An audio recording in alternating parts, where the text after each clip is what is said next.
Hello, my name is Byron Pettit, and welcome to WYTV7. I'm the host of Family Matters. Family Matters airs every Thursday at 9 o'clock p.m. Eastern Standard Time. My hope, and when you come to view Family Matters, is that the information you take from the episodes, it will cause you to make different changes in your life. Today, I'm excited to have Dr. L from Northern Virginia area. She is the founder of Kinder Jam, and she is specifically here to talk about and hopefully give us information regarding services for children of special needs. Dr. L, welcome to the show. Hi, Byron. Thank you for having me. Thank you for being here. Dr. L, can you tell us a little bit about who you are and what you do? I know I read your bio, you've lived in different parts of the country. Can you tell us how you ended up there and how you ended up in the Virginia area? Sure. Well, Virginia, I've been here about 12, nope, about 10 years, I believe, somewhere near 10 years. I came here due to my ex-husband's career. I was a military spouse for a number of years, and we would travel from location to location, and an assignment to the Pentagon brought us to the area. My son was just starting school, so I decided to remain here so that I can keep him in the same school pyramid from kindergarten to 12th grade. Okay. Now, as I mentioned, open up, I say you are the founder of Kinder Jam. Tell us exactly and specifically what is Kinder Jam and what does it do in the Virginia area? Sure. Well, Kinder Jam has actually morphed over the years. When Kinder Jam first started, it was a program that I designed for my son. It was started by a 45-minute time that I used for him each day to help him learn new skills and for me to have an opportunity to better understand how he learned. Well, that came to be because at the time I was a young stay-at-home mom. My ex-husband was deployed to Iraq. There were only the two of us in the home, and I began to notice and realize that the only language present was my own. So with that information, I took my son to the pediatrician and I told him, that along with some other things that I had noticed gave me cause for concern. Um, the pediatrician did not share my same concerns. He did a visit for my son that included eyes, ears, nose, heart, gave me a SpongeBob sticker, told me I was doing a great job, and sent me on my way. Prior to marriage, I was a teacher, like you said, in various countries. I taught early childhood education. So when I left the doctor's office as my son's mother, by the time I got to the car, I put on the hat of being my child's teacher. And I was like, well, if I were in the classroom, what would I do? I would teach, evaluate, assess, refer. And I didn't have that mechanism in the home, so I created it. And Kinder Jam essentially started out as activities that I would do that were music and movement and language development activities so that I could take data points on my son's progress. And I could then take that information back to the pediatrician. So then I wasn't speaking from a place of a mom of saying, I feel, I think. I was able to say, I know based on my observations on this day, based on developmental milestones, this is where my child should be as a typically developing child. However, he is not yet there. Can you assist? When I changed my language, I was able to get a referral to a speech pathologist, and that began our dance with service providers.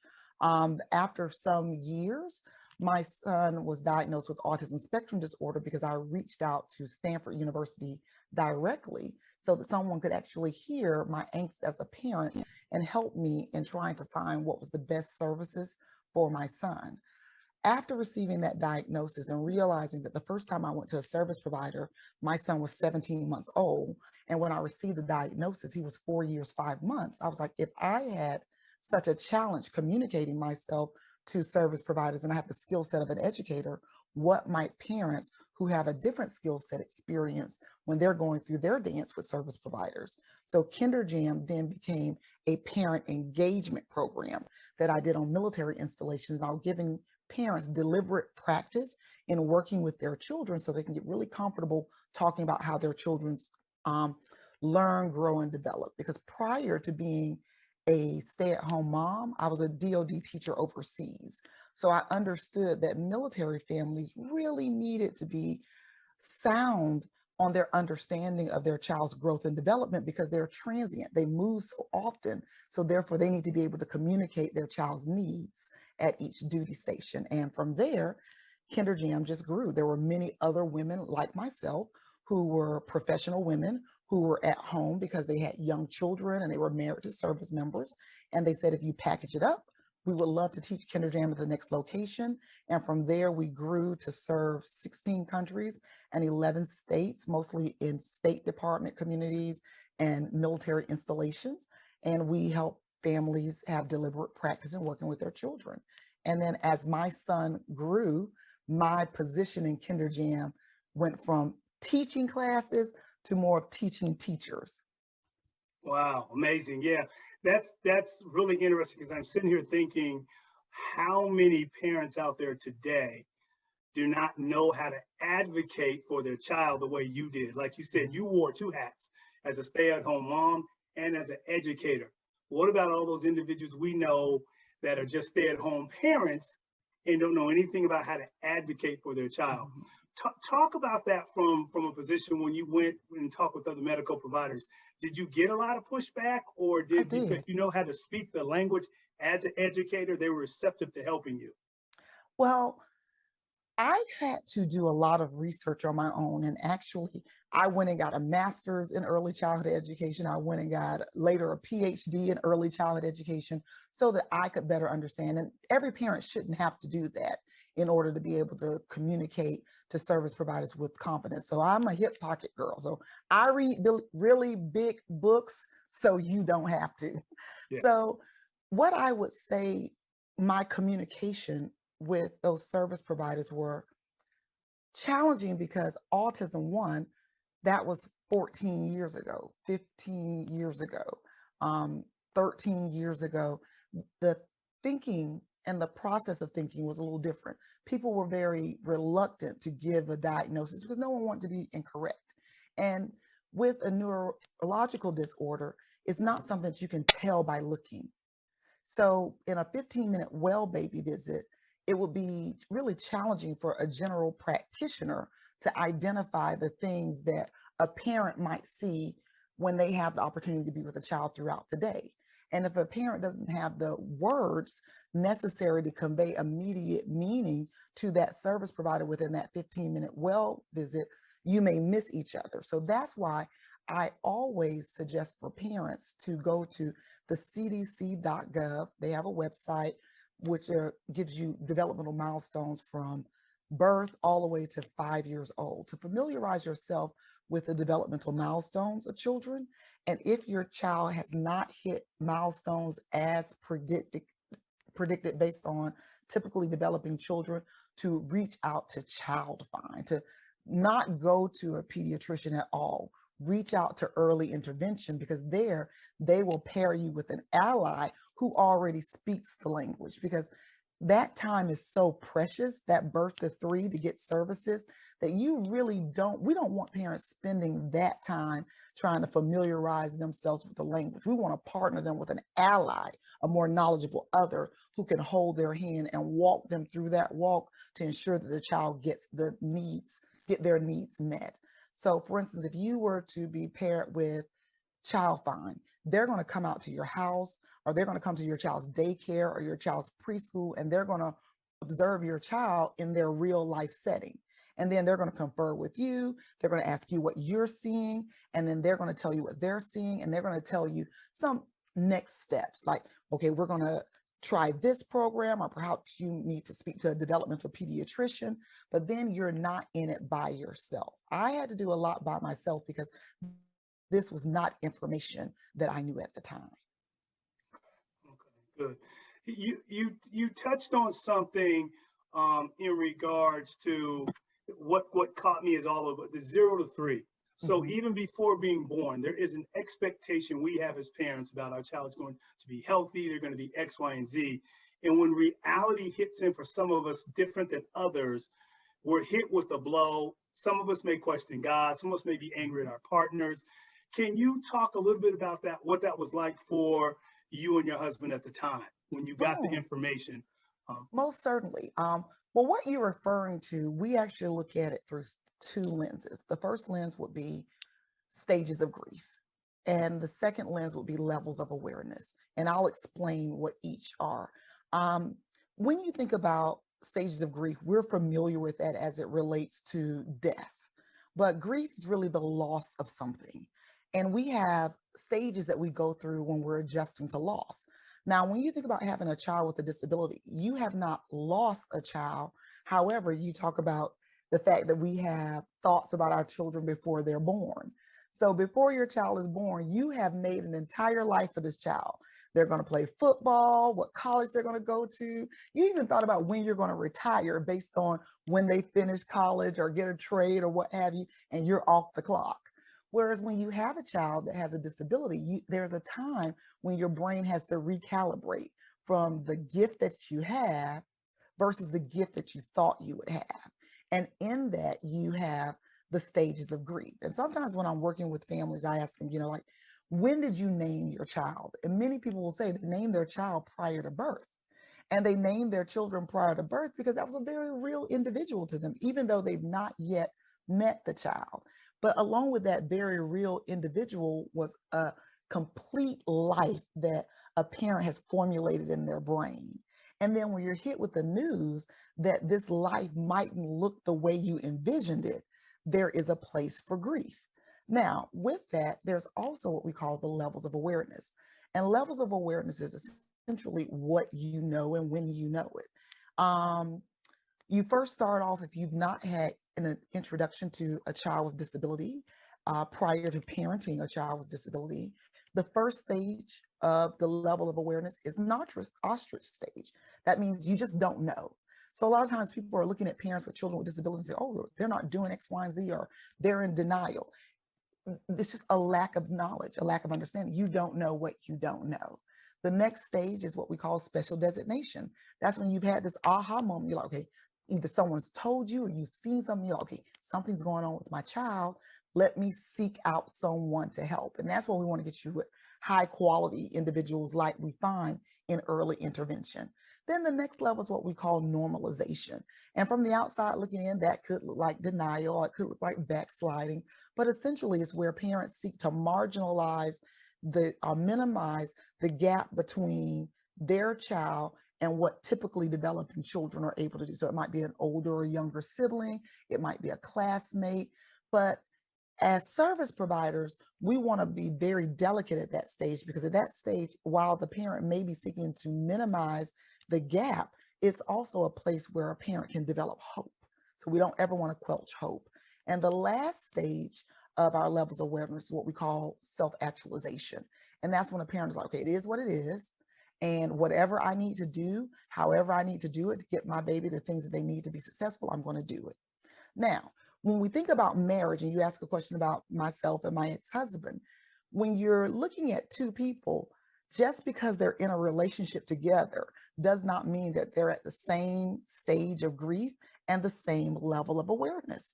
So prior to giving birth to my son, I had miscarriages. And then after giving birth to him, I had multiple miscarriages. So and my son was a twin when I carried him. So I went through these stages of grief when I was carrying my son, when I lost the twin. So I was like, I went through denial, I went through anger, I went through bargaining, and I got to the place of acceptance. So I went through all those stages. So by the time my baby was born, I was at a place where if you just gave me a baby that was breathing, I was good. He could have had an eye slap in the middle of his head, and I would have been like, look at my baby, he's so cute. Whereas my ex-husband, his journey was different. So he was still wanting, a West Point grad, an all-star baseball player, and he still had those visions. And then I had the skill set of an educator, so there were certain things I'd seen. He is a mathematician. He wasn't familiar with those things. So what happened in the marriage is I'm looking at him like, lead, follow, or get out the way. My baby needs help. Because at that time, I didn't understand that he was going through his own journey of self-actualization. So when you start thinking about parents, that's why I love when families bring in an advocate or a mediator, someone who can see it objectively, because we are going to see it through our lenses. And just because we're in a relationship together doesn't mean that we see things the same. And when we have that outside person come in, they can help us better navigate that, so we can look at our outcome. We can go towards our outcome, which will lead us, we will get to our outcome by getting to the objective of doing what's best for the little one outside of our own emotions as adults. Yeah, I think that's so true. And I think, like you said, each one of us are in different stages of whether you're in the stage of grief, a level of awareness. And sometimes if I'm in a place of level of awareness, I'm trying to get you to come on. You may still be a stage of grief. So let's go to commercial. When we come back, I want to ask some additional questions in regards to what she sees, particularly with maybe African-American men who may struggle, who may still be in a stage of grief, and a wife who may be in a level of awareness, and how much they are in different places and how that impacts relationships. We'll be right back. Are you ready to buy a new home or refinance a home? Call Quentin Johnson at Homestar Financial. Homestar Financial offers competitive rates for home improvement, new construction, FHA, VA, conventional, and USDA loans. Take advantage of today's low interest rates by being a smart and prepared buyer. Get pre-approved today and find out just how much house you can afford. Call Quentin Johnson at Homestar Financial, 704-526-4007, extension 50306. Homestar Financial makes home ownership a reality. In MLS 161685, equal housing lender. Hello and welcome back to WYTV7 Family Matters. I'm here with Dr. L. And Dr. L was taking us through what she called the stages of grief, and level of awareness. And Dr. L, before we went to break, touching on sometimes parents can be in different places in regards to acceptance of their child. Particularly, I want to ask you about men. Couples who have sat before you, do you see men struggling a lot more than mothers when it comes to levels of awareness or stages of grief, or does it just vary depending on the situation within the family? You know, it really does vary. With that said, I generally work more with mothers. So therefore, a lot of the information that I provide to you will come from the lens of someone who is mothering and the relationship that they have with their partner. With that, one of the things that I have noticed, because my body of research is essentially about the life course trajectory of women who mother young children with disabilities, there's often a disconnect, but that disconnect is something that I don't see issue with because we're different people. It's in how you receive the disconnect. Because if I'm on one page and you are on another, that's okay. Where it becomes problematic is when I want you on my page and you want me on your page, as opposed to understanding that we both are going to have individual relationships with the child that we parent together, and that your journey in parenting is going to be your journey and my journey in parenting is going to be my journey. Now, the journey that we have together as a couple, that's a completely different relationship.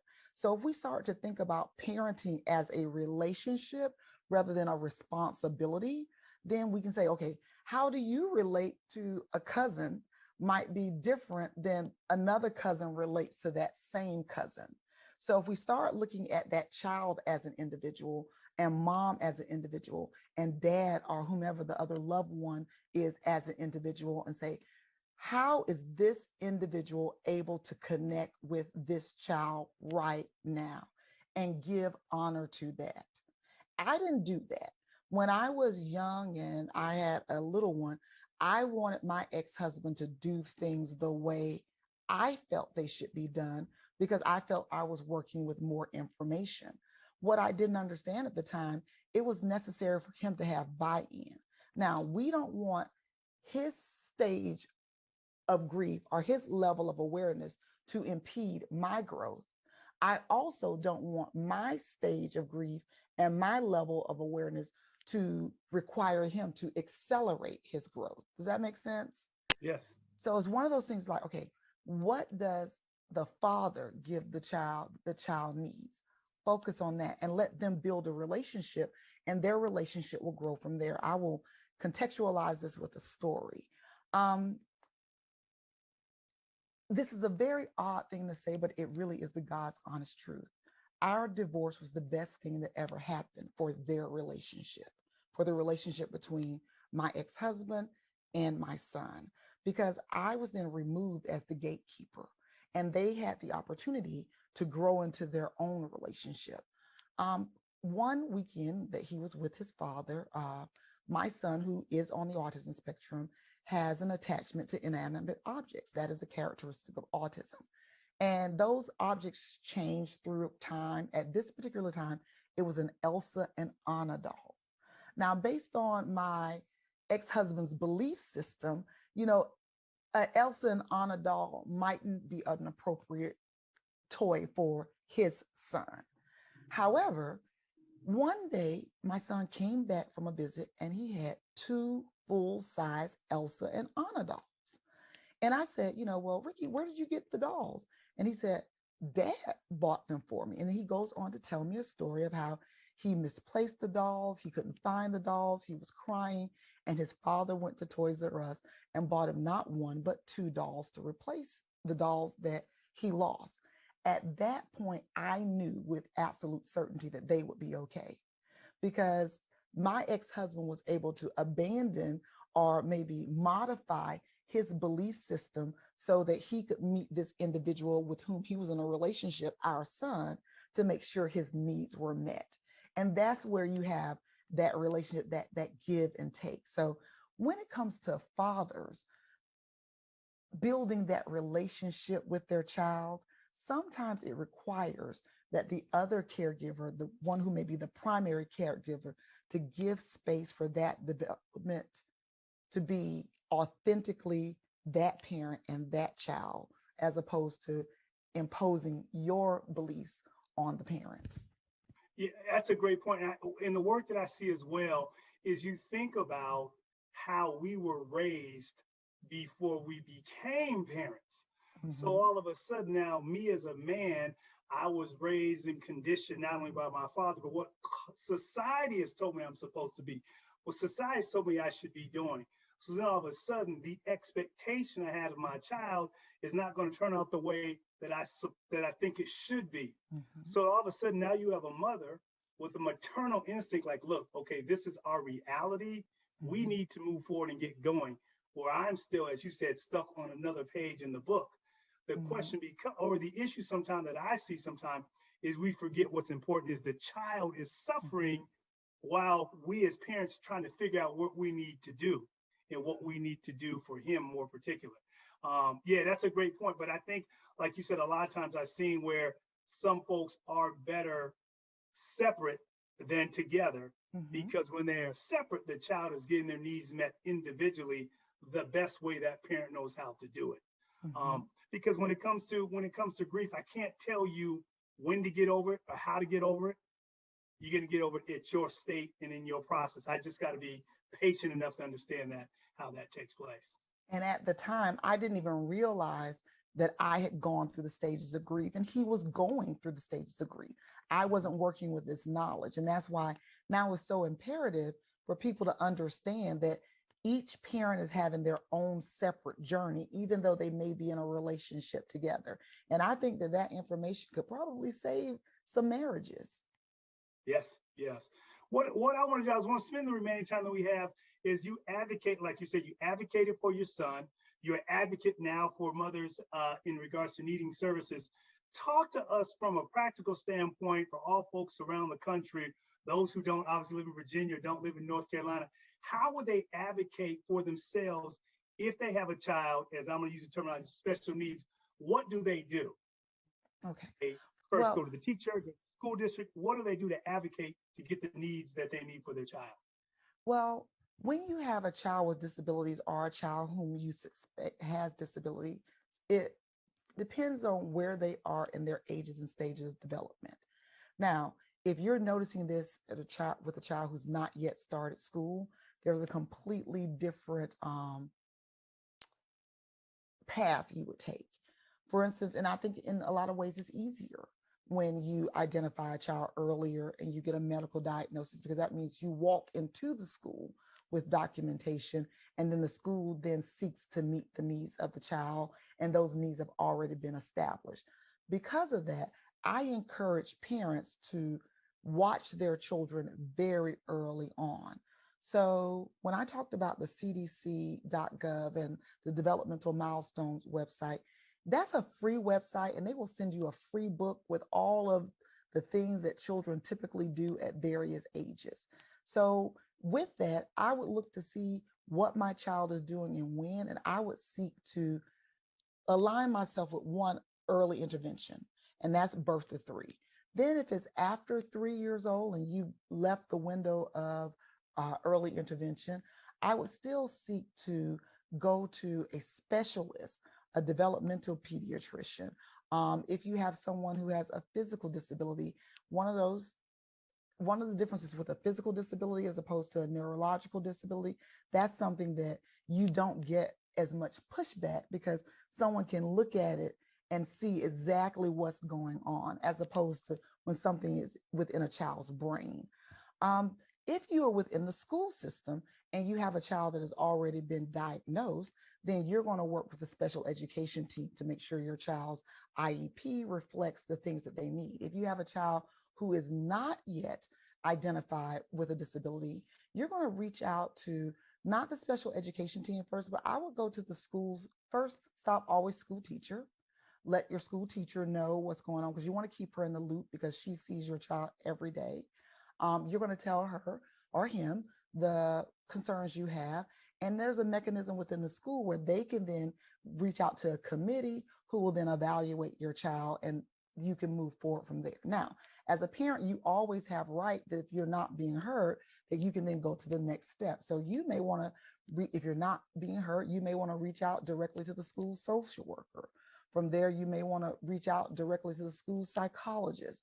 So you just want to keep reaching out until someone hears you. But there is a committee in place that if you have a child in the school and you do have concern, and you let the teacher knows, and she sees some of the things that you see, they can start that committee within the school. Okay. I want to give you this opportunity because emotionally, what can you offer to parents who may be listening into this broadcast, and they're at that place where reality has set in, that they have a child with a disability? And the reason I ask you this is our daughter is now 3, but when she was born, for those who are familiar, before you leave the hospital, they run a barrier test on your children, and they did the hearing test on our daughter, and she didn't pass the hearing test. So you begin to think like, Lord, what is going on? The why me? But then reality had set in just for that brief moment at the hospital. If this is our reality, what it will be. We will have to learn to sign. We'll have to learn through language in a different way. But it became a reality. But I'll be honest, it was uncomfortable. He's like, what's going on? Mm-hmm. So for us, I know what it felt emotionally at the time.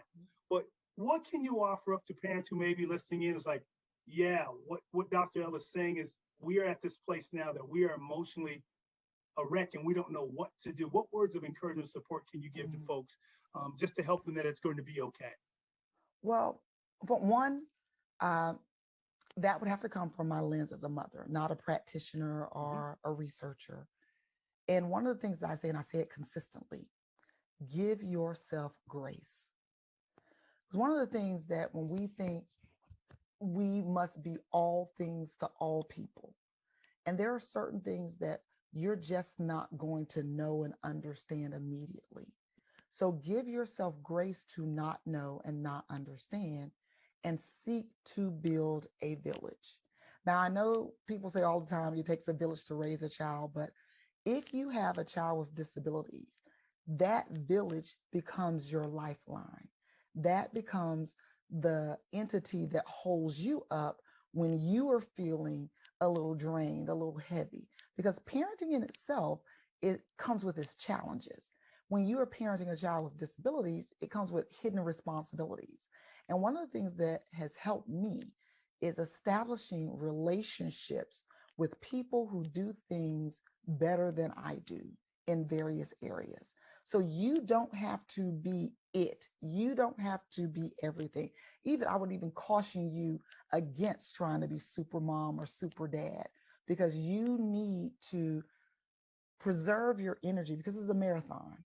This is not something, this is not a one and done. You got to pace this for the next 22 years plus. And the minute your battery is drained, you have nothing to give your little one. So my advice to any parents: seek to build a village. And that's a lot easier said than done, because sometimes we have emotions surrounding our situations that make us reticent to share with others. And that's why I say, first, give yourself grace. This is not something you did. This is not your fault.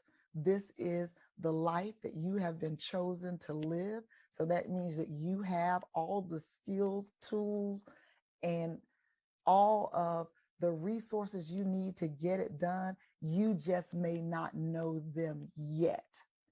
So give yourself grace, and then be open. Don't keep it to yourself.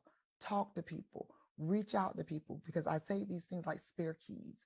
You know, spare keys are gifts and talents and skills that people have, and they're hidden in their pockets. But what makes them spare keys is I can give you, like information I'm sharing with you now, I can give this to you and it costs me nothing. And if I reach in my pocket, there'll be another spare key there, because I make this stuff all the time because it's my gift.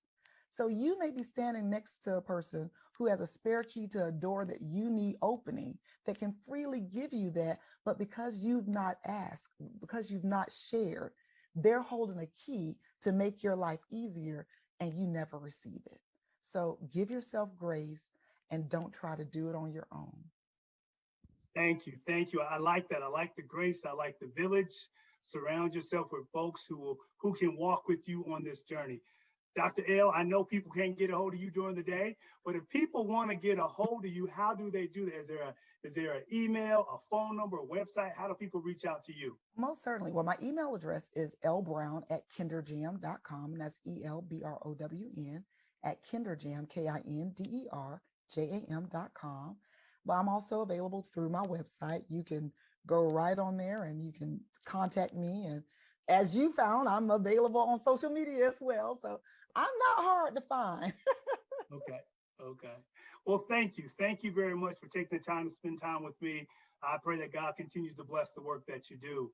If you want to reach me, Byron Pettit, you can reach me at 704-288-4612, or you can reach my website, www.practicalfamilyresolutions.com, or you can email me at practicalfamilyresolutions@gmail.com. If you like the show, hit the like button. And if you feel like giving a donation, we take those as well. Thank you for tuning in, and I appreciate Dr. L, and I wish you the best in the work that you do. Thank you, Byron.